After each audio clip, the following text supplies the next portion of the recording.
Today on CFB 900, it's our Before You Bet series where we discuss processes and approach with experienced veterans in the college football betting space, giving you a behind the scenes look into how veterans think before making their picks. Today's guest is handicapper Kyle Hunter from Kyle Hunter Picks. Kyle has a decade plus experience handicapping college football, and his weekly content is certainly a must listen for Bobby and I during the season. So, Kyle, as we begin betting into the 2026 season with the win totals market, last offseason, you gave out a winner on Maryland's conference win total under 2.5 and had a really great angle for your reasoning. While previewing the 2025 Terps, you flagged Maryland under head coach Mike Locksley as a dismal 17-32 against the spread from about week 4 onward. But you didn't just stop at the cover rate. You also pulled the ATS margin, showing that Maryland was actually missing covering by more than a touchdown. They were negative 7.7 points. I'd love to understand how you think about a read like that. When you're looking at a coaching trend, what tells you it's the kind of pattern that translates into a season-long market like a win total versus the kind of pattern that's just describing what already happened? And how do you weigh a coach with a long bad track record against the chance that any given season is just noise? Yeah, I mean, first, thanks for having me on here tonight. It's awesome to chat college football in the month of May. I like that, because I mean, it can seem like a long time in between the end of the season to the beginning of the season. But as you guys know, there's always plenty of prep to do, especially in this era of NIL and transfer portal and stuff like that. But when it comes to this, first, I love season win totals. I think they're fantastic. I know some people are going to say, it ties up my money too long. I don't like season win totals. You got to wait for 6 months. If you're good at season win totals, you can make a really nice ROI. Thing I like about them too is it reduces the volatility or risk, because you guys know this, but the ball can bounce in strange ways in one game. You Right. can have the fluke turnover margin game where clearly the better team loses. But if you're consistently a good team, or if you have the right read on that team, it's probably going to be right over the course of 11 games versus what one game would be. I've done very well with the season win total market. The true strength or weaknesses usually show in the final record. Not always. I mean, there's always going to be some kind of team like Arkansas State. Think about them in the last couple of years. They win these close games, just kind of ridiculous. They lose the box score, they win the game. You could say they're great at winning in key times, or you could say that this team got really lucky. That's kind of hard to say, but to the trends and angles point, I'll say I like trends and angles. I do. You have to be really careful. You have to be really picky. I think you guys know there are some really garbage trends out there. You can get on different sites and see, team A is 15-2 and playing at noon wearing their white jerseys, things like this. It's like, wow, this is Absolutely so predictive. Like, who cares? I mean, so I think it needs to be predictive, something that you think could continue happening. In this case, the example, Locksley's teams have looked strong early year after year. I mean, every year it feels like you get in September or something like that, and they're like, Maryland, they've got a lot of talent. Look at this. They're pulling this upset. This is impressive. And after a couple of years, I'm like, this keeps happening. Like, I need to look at this up, run a query. And when I did, I thought, well, isolating the conference season win total makes a lot of sense, because by the time they're cooling off, they're in conference. It worked out last year.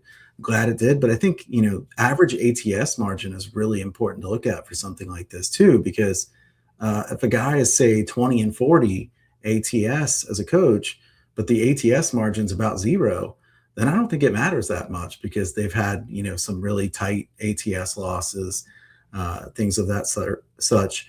But if it's 20-40 ATS and the average ATS margin's 9 or 10 points in the negative, that you better be paying attention, because this is consistently underperforming. I think underperformance late in the season is a very, very concerning sign for a coach year after year. I mean, if it happens 1 or 2 years, okay, I can give you a pass. But if this happens 5 or 6 years in a row, you can't play your best football at the beginning of the season. I'm wondering what's going on. So I like to look at things like that. What coaches are stronger at the beginning of the season, what coaches are stronger at the end of the season. Even some coaches just really bad halftime adjustments, so betting against them in the second half, things of that such. But I think season win totals can allow you to isolate things out nicely. And the fact that there's more of the conference season win totals has really helped out quite a bit. Yeah, quick follow up here on that. Just in the NIL portal era, how have you approached season win totals differently, especially with how much variance there can be between, just what's coming back from like a team like North Texas in this upcoming year? Have you thought about playing, only playing bigger edges, or just as far as volume goes, not necessarily like individual teams? Yeah, I mean, I might have already placed a wager on North Texas for a season win total. So it's funny you bring up North Texas, the Mean Green, but I think they lost a lot. I mean, that was a good group they had there, a lot of good coaches gone. But I have to say, I think that the NIL transfer portal era it's frustrating when it comes to bowl games. That has really hurt. It's hard to bet the regular bowl games. It's last second. Who's going to play, who's not. I don't like losing bets based on hey, the star players all sat out at the last second. During the course of the season, like more changes is probably a good thing for a good sports handicapper, because I don't want it to be the exact same team as last year. I mean, everybody knows what the Iowa Hawkeyes are going to be under Kirk Ferentz. I mean, that's what they are every single season. But I do every year. Right. It's going to be the same thing. I mean, they could say different things, but it's going to look similar. But you get a new offensive coordinator in, they change up the tempo. That's a team I want to be looking at totals with, or maybe to try to bet on or against them. Having said that, the NIL transfer portal era has made me kind of slow down on how many sides I bet. I go more heavy on the totals, trying to look at isolating that. And I've said this, I know you guys have heard it, I'm definitely better at totals than I am at sides. But I have played things more cautious in the NIL and transfer portal era. And I still think that we don't know all of the changes that are going to come from it. Somebody who says, I have it all figured out now that the NIL transfer portal era, I think it's a little early to know exactly where this could be 3 or 4 years from now. Right. And kind of speaking on the totals, curious how you think about that. You obviously do other sports. College football is unique in this aspect where there's talent gaps, pace, as you mentioned before, garbage time effects. You got everything from the triple option, air raid, wind and Laramie, all throughout the year. You mentioned, kind of a specialty in totals. How do you kind of weigh college football, total specifically differently from, other sports you handicap like the NBA or baseball that you use? Is there something you use to price total specifically, especially like team totals? I know you do a lot of work on. Just kind of given all those different opportunities there. Yeah, I mean, I think part of the reason I've done so well in CFB totals is there's so many different variables to handicap. I mean, I've done great on the weather unders. More people are kind of onto that than they used to be. It used to be really easy to bet the weather unders on like Thursday night. Now everybody tries to jump the gun on like Monday. And that's a dangerous strategy, betting these 5 days ahead. You really trust the weatherman that much. I will say, guys, it's almost sad how excited I get when I see big windstorms coming at this point. Here in Ohio, if we see some cold front coming through and it's 35 miles per hour winds with gusts of 50 and it's not a football game, I was like, man, this could have been a free under. Like that was a waste of windy weather. I mean, but yeah, it's a college football better in me. What do I weight more heavily in CFB? Early season, kind of like I said, I'm looking for changes where there's going to be something that looks completely different from the last season. I mean, maybe you have a team that really struggled. They go and find a new offensive coordinator that wants to just run and gun and get it going, throw it around. It might not work at first, but if it doesn't work, it might still lead to higher scoring games because the defense is out there just getting torched early on. That's the type of angles that I'm looking for is, who is going to look a lot different than last year. It's one of the reasons that when I do my preseason prep, I try to look at the teams who have new coordinators and new coaches first, rate them first, and go with the G5 teams, the smaller teams first, and save the Big Tens and SEC for the end, because those are the teams that are going to be priced more efficiently, in my opinion. When it comes to weighting things too, I mean, I don't have like this amazing modeling system. I don't have this, I'm not some tech guru that can sit there and plug in players and say, spit it out and say, this is everything. I have basic formulas that I try to weight toward more recency bias. I know recency bias can be a bad thing, but if somebody's actually changing quite a bit, I want to get kind of out in front of that change. Same thing with like college basketball. Somebody changes their tempo, I want to be really quick to adjust to something like that. There's also teams who will run up the score the entire way. You guys know that. There's other coaches who will sit on it in the second half. Right. So I try to adjust for things like that. I don't look at the totals in the market until after I've set my numbers myself. So I go through, put a number, put a guess in there based on the formula. Sometimes try to massage it based on what I see from the weather forecast or matchup specific. This is not some perfect science for me. I'm kind of a mixture of stats and feel for the game. Kind of old school meets new school thing. I talk to some guys that handicap that are like, oh, I don't want anything to do with the new stuff. And then you talk to some of the others who are the opposite way. I kind of like to get a blend of it. I do my own power ratings, things like that. But this is something where I think matchup dependent handicapping matters more in college football than any other sport. I mean, you guys have seen like the triple option teams, they face each other. Nobody can get anything done. I mean, for years, it was such a free under taking any of those service academies. And, it started to get a little bit louder, like, hey, man, take the Army and Navy, take the Army and Air Force under. And for years, it was just such a moneymaker.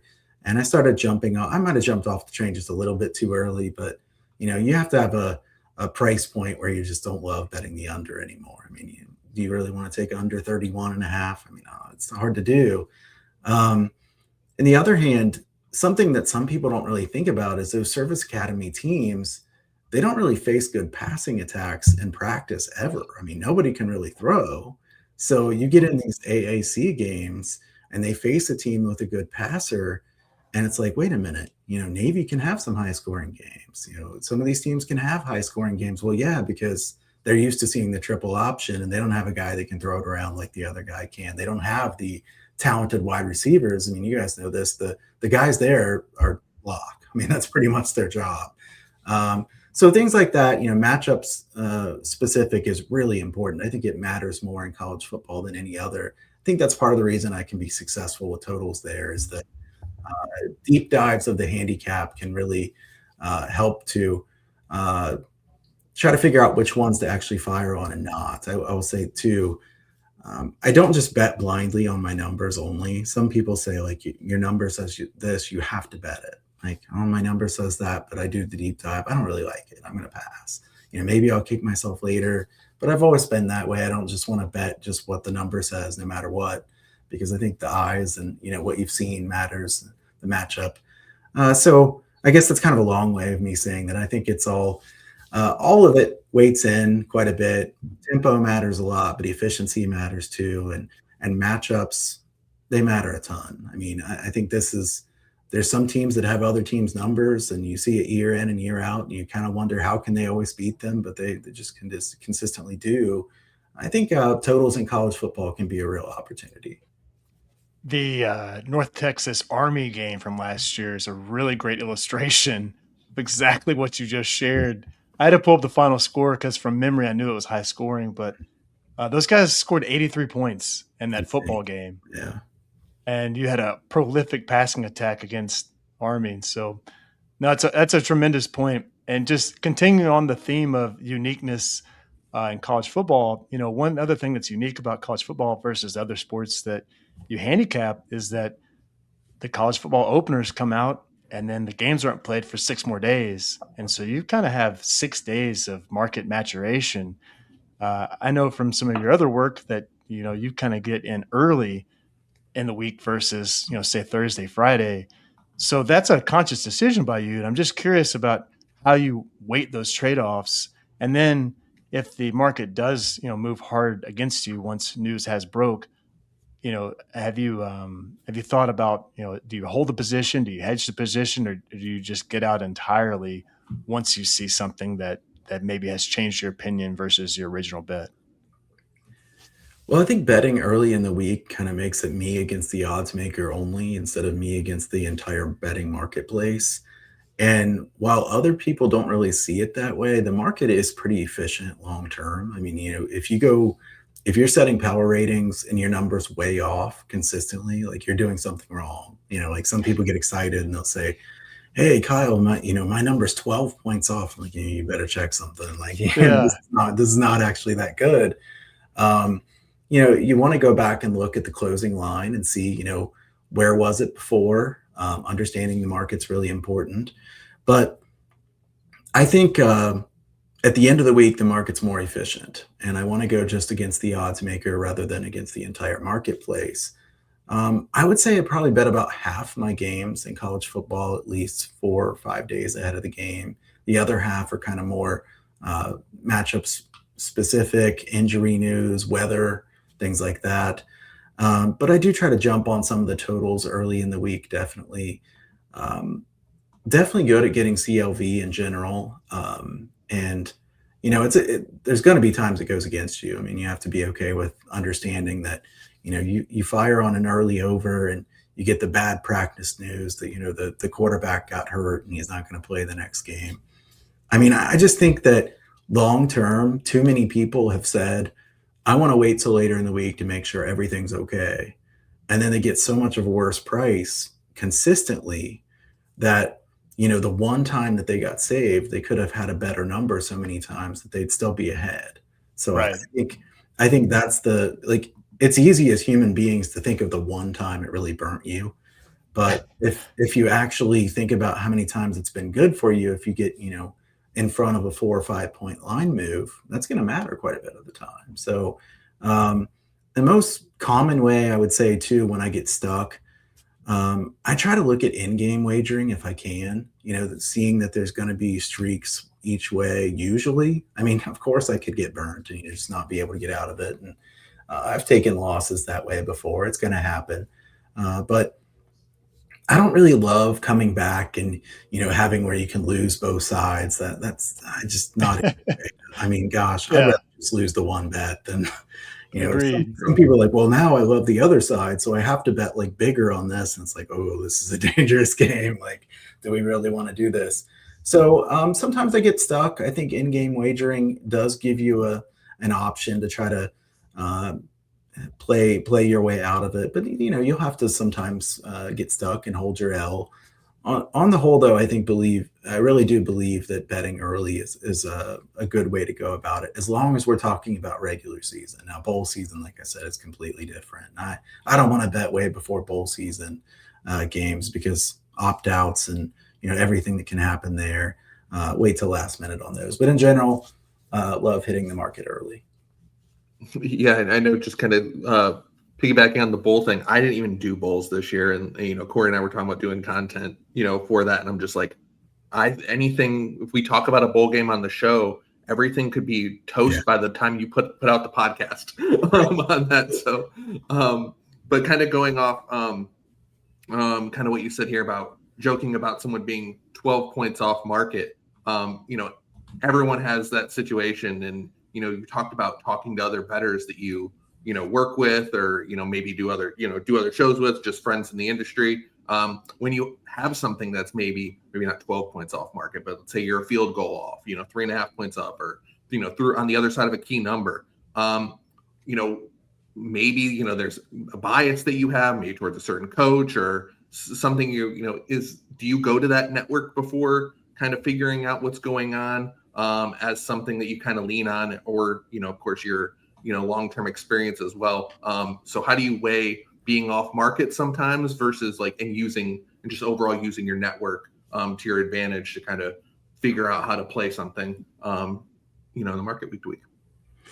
Yeah, I think the way I like to look at that is there's different strategies for networking when it comes to CFB. I've always thought early on, I mean, I've done this since more than 15 years ago now, and I've always thought early on, like, get as many opinions as you possibly can. It's great, to get opinions, but what can happen is if you get too many opinions, you start questioning your own opinion. And if your Right. opinion is a strong opinion and you have put in a lot of work, it's pretty frustrating to sit there and listen to someone else kind of talk you out of it. Or maybe you're reading an article, maybe you're however you're taking it in. If I'm going to take team A and I hear a video breakdown where team B is the play and I stay off and team A covers, and that had been like a preseason thing that I was really looking strong into, then kind of shame on me. Like, I had already circled this, I wanted to take that. I can't let that talk me off of it. Now, I do have a few people I really highly respect, and I do get input from some people on things like that. I would say I usually ask input for people more on sides than I do on totals. On totals, I usually just kind of go from what I've done.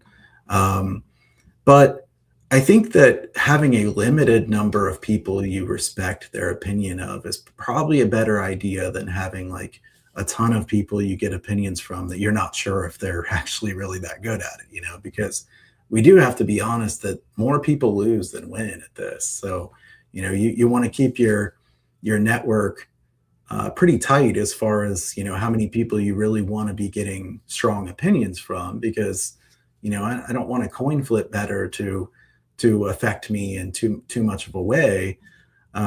I would say the best way for me to network has kind of been staying in touch with other people where I think their strengths are maybe where my weakness is. Um, you Mhm. know, some sports like NBA for me was a pretty big weakness for a long time. I've gone low volume on NBA and been more successful.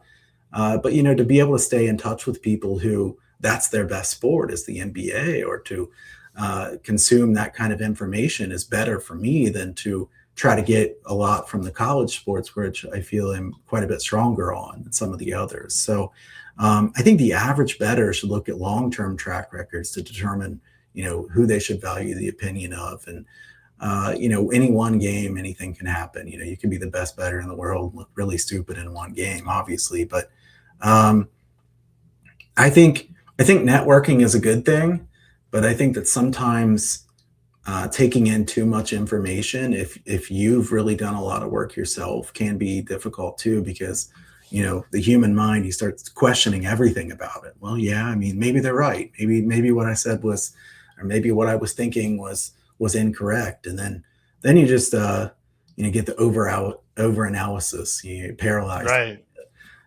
So that's kind of where I am with that. I like to network. I like to keep it a small network when it comes to the sports that I feel the strongest on, and in the other sports, that's where I want to try to look to see what somebody's doing right there, because maybe that's been a weakness for me in the past, and that's something I can learn from.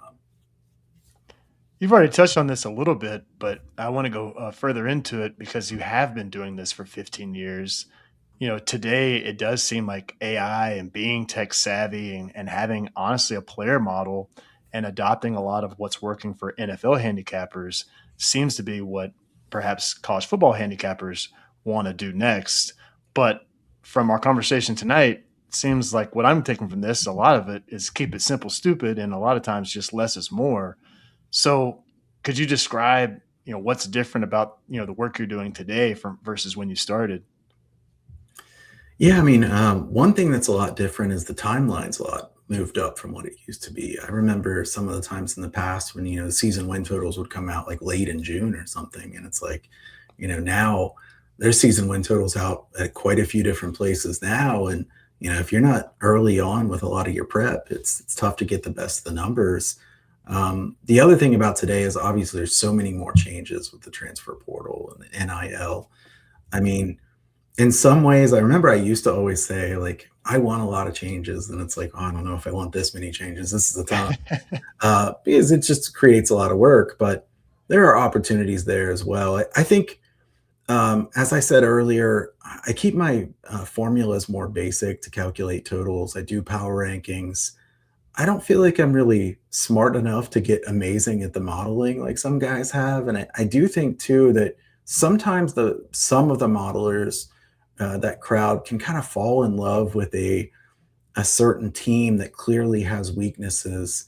I don't think all turnovers are random, and some of them do in some of those cases. It's like, hey, quarterback A has turned it over this many times. Well, he makes really bad decisions. I mean, this Yeah. guy is putting the ball in harm's way consistently. Do we really think that quarterback A and quarterback B should necessarily be graded the same way when it comes to turnover luck? I mean, it's not necessarily luck in some cases. Some teams are just a lot better at taking care of the ball.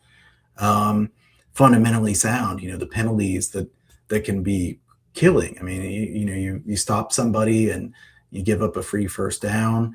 Teams like that can be really tough to bet on. And they look like a team that should have won the game, but they didn't. They just consistently do that over and over again. I think the other thing, the two other biggest differences, like I said, the win totals and everything come out so much earlier. The game of the year lines, I mean, gosh, the game of the year lines to be out so early is kind of crazy. I don't like to bet a ton of those early on because you never know what could happen in that amount of time. But the transfer portal has led to those massive changes. I do think that in general, we should see it as an opportunity. I mean, this is these teams are not what they were last year. So we don't want to look back and say, well, I remember last year at the end of the year, they were playing really well. So maybe they keep that momentum going. And last year doesn't mean anything to most of these teams at this point because the guys are so much different. Yeah. And I think the other thing about this kind of era is coaching matters more than it ever has to me. I mean, I think college football coaches, what other sport does a coach matter more than in college football? I mean, there's just a huge difference from the best coaches to the worst coaches in this sport. I know that NFL coaches are not all created the same either, but I think that they're not as important as they are in college football. Those guys are pros that are going to give pretty good effort, regardless of who's coaching them in most cases.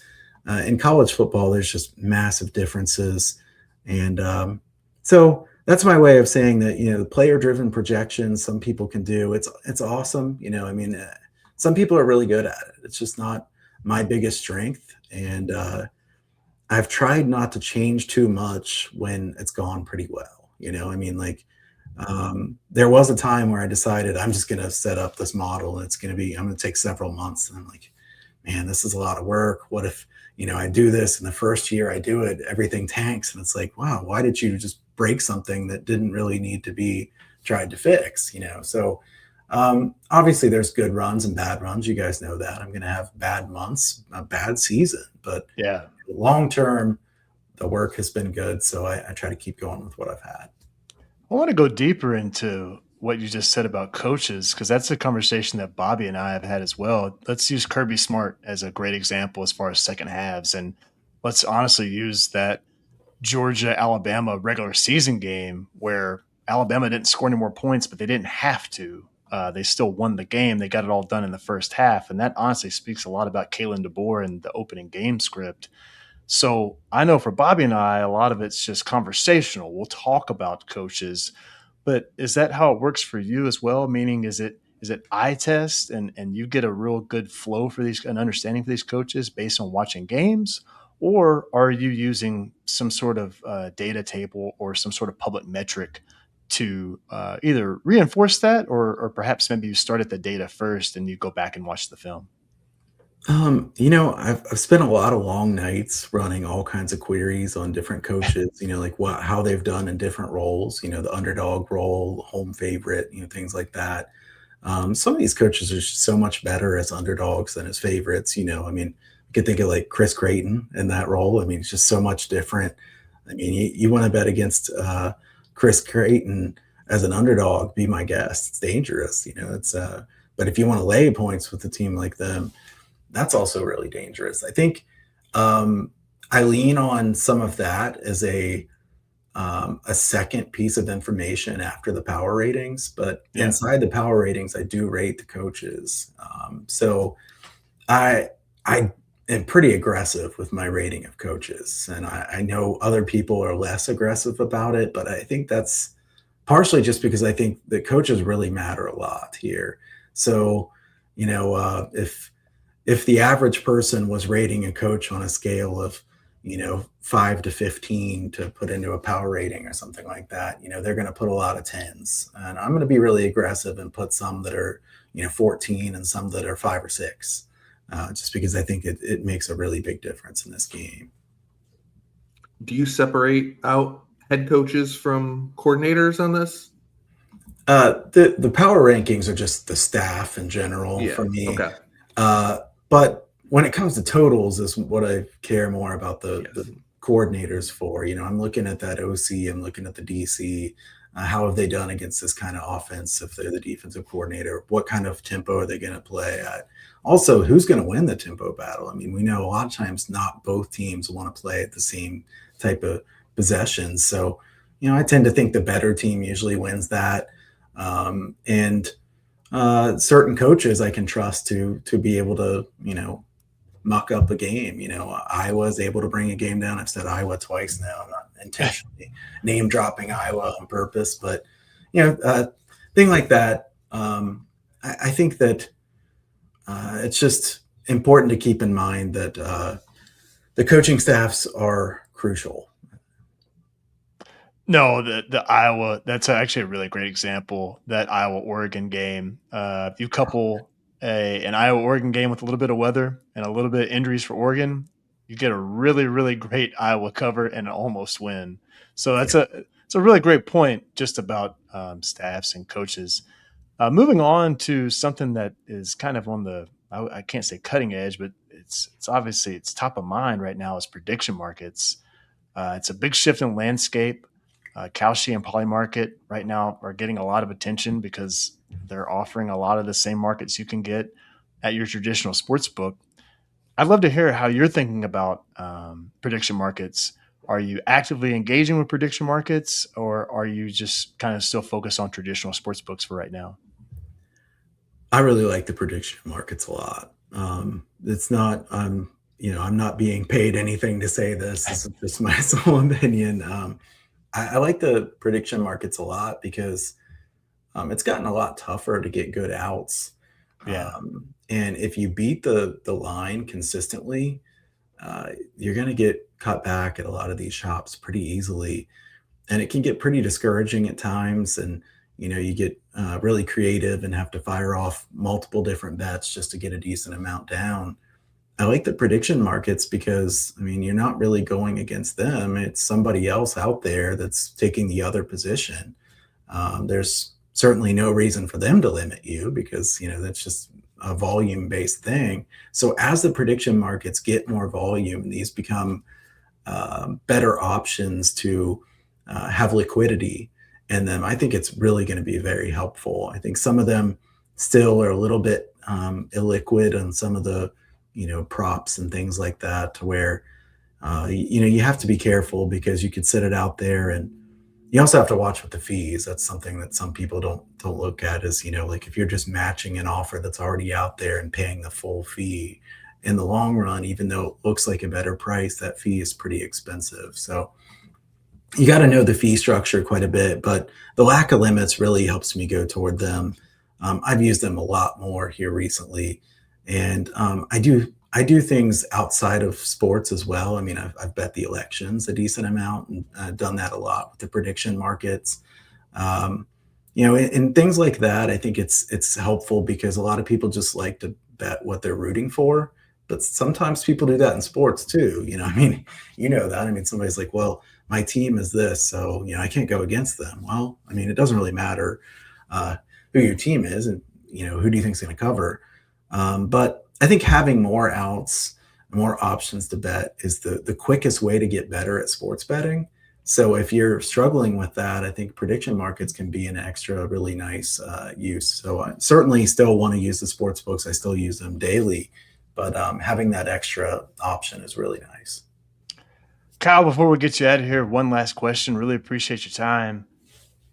You have been at this for a long time. You're obviously extremely knowledgeable. And for a new person getting into this space, I mean, we just touched on prediction markets. Obviously, the prop market is huge. There's more menus and more betting than ever. You touched on this a little bit earlier. There's going to be, down days, down weeks, down months, and down seasons. I'm just curious, what advice would you give to a new bettor into this space, or a new person that's maybe they really excel at another sport, but they're coming into college football? And so specifically at college football, what would you tell somebody to kind of prevent them from going on tilt, so to speak? What advice do you have to keep people in the game long enough so that the math kind of works in your favor when you have an edge? I mean, first, losing streaks are absolutely part of it for everyone. Somebody who says that it doesn't really apply to them is not telling you the truth. Everyone's going to get in the midst of these ugly slumps where you wonder if you're ever going to win again. Like, I mean, it's just everything's going against you. You know, the sack fumble ran back for a touchdown to cost you a cover. I think three pieces of advice for this. First, wise bankroll management is really crucial. I mean, you know, if you're chasing losses, trying to make it all up in the game later in the day, then you're going to lose in the long run. I mean, it's just the fastest way to do this.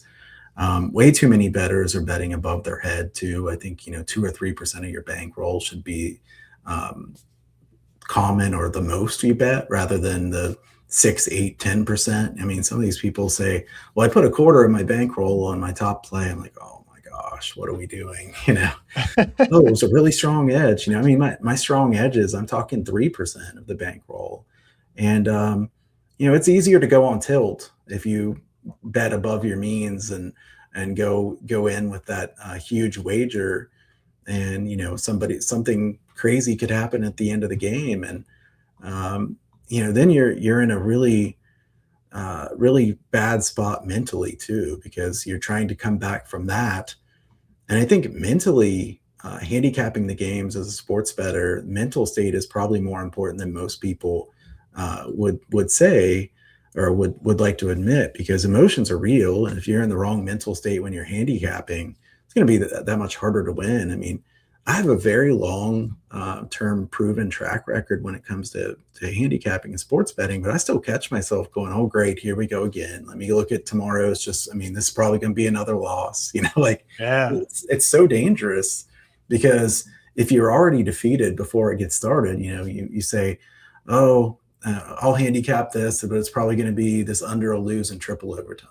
You know, well, it might, but if that's the way you're thinking about it ahead of time, then you're probably in a dangerous spot. I like to kind of take a day to clear the mind in those kind of situations. Say, you know what? I love sports.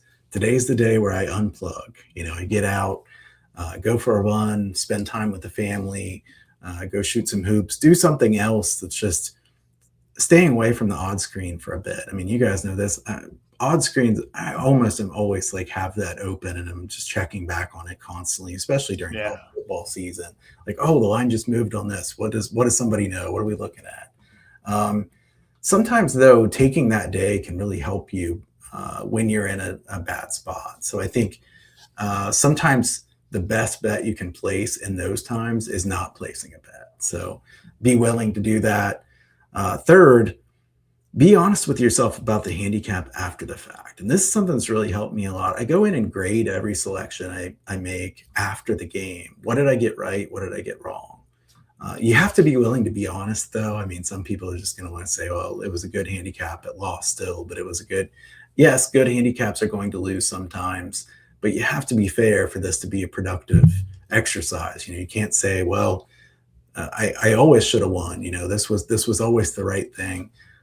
Some people's definition of bad beats can get a little excessive. You know, like, well, this was a bad beat because of this. Like, you know, I lost the over even though it went to double overtime, but it was a bad beat. It's like, dude, that was, I mean, that's not a bad beat. You got really lucky to be close. So I think you do a deep dive into the advanced box scores. Help you tell if you're kind of along the right lines. If you aren't, you can make adjustments. If you are, then you assume that things are going to turn your way in the long run. As long as you're willing to be honest with yourself and you say, okay, it was a good bet, it lost, but I'm still going to give it, you know, a B plus. You know, I'll just put a letter grade by it and say B plus. You know, the tempo is what I thought it would be. Matchup wise, I think it was pretty good. You know, here's what I was wrong about. I think being introspective as a bettor can be really helpful. So looking back and seeing what you did right, what you did wrong, looking back at what the closing line was so that you know what the market is going to be like the next week. Some people say, like, Kyle, how do you know that that line's going to move? Like, you know, this total is going to get bet up. Well, this team's totals get bet up every single week. I mean, so, you know, it's some group is going to bet the over again. So if you like the under, you want to wait till the end of the week. If you like the over, you better bet it early. You know, those types of things are really important. But I think being honest with yourself and, you know, making adjustments when you need to, but sticking to your guns when it's better is really important. I think a great point. That's a great point about being honest with yourself. I know I've joked at times, personally, just like one thing that gambling in general has taught me is like, hey, like I'm gonna be wrong, not just in sports or whatever. I'm gonna be wrong in life 45% of the time, you know, and just like being comfortable with like, hey, sometimes I'm not gonna be correct, and I think that's helped not just my view on life in general, but also my view betting. It's just like, hey, I'm not going to be right all the time, and that is okay. Yeah, absolutely. I'm kind of a perfectionist, so that was a little hard for me to get. Like, you know, I can get to where like, hey, I got to be better than this. Like, you got to do better than this, but you're going to be wrong so many times. The sooner you realize that like you can just move on, go to the next day, go to the next week, get back to work. It's something I've definitely improved on over the years. Like, try to be more level-headed, even keeled. Don't get too high. Don't get too low. Thing. It's not easy to do, but you know, with time, if you put in the work will pay off. You can follow Kyle at Kyle Hunter Picks. Kyle, I really appreciate the time. This has been awesome. Hope to have you on again soon. Yeah, thanks for having me on, guys. I appreciate it.